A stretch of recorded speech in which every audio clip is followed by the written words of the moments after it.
লোক, বয়স্ক লোক, প্রবীণ লোক, তার একটা পুরাতন বক্তব্য, যেই বক্তব্যতে তিনি নাকি বলছে শাসককে শাস দেওয়া দরকার বিজেপির অত্যাচারের জন্য। শুনছেন তো? যে মমতাকে ভোট দেবে না সে জাহান্নামে যাবে।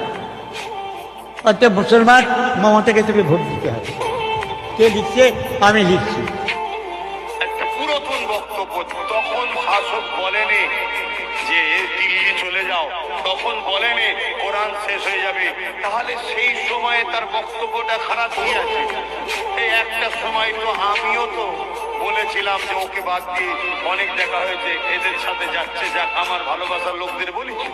আরে জুম্মায় জুম্মায় তা এসে তৈরি হয়েছে 5 বছর, এ তো আছে 15 বছর, কথা বুঝে আসছে না? কিন্তু এর আসল মুখটা তো এখন বেরোচ্ছে। একে আর সাপোর্ট করা যাবে? জোরে বলুন যাবে। কিন্তু যদি ক্ষমা চেয়ে নেয় ভিন্ন বিষয়, তখন আলাদা বিষয়। কথা মাথায় ঢুকছে না লোকের?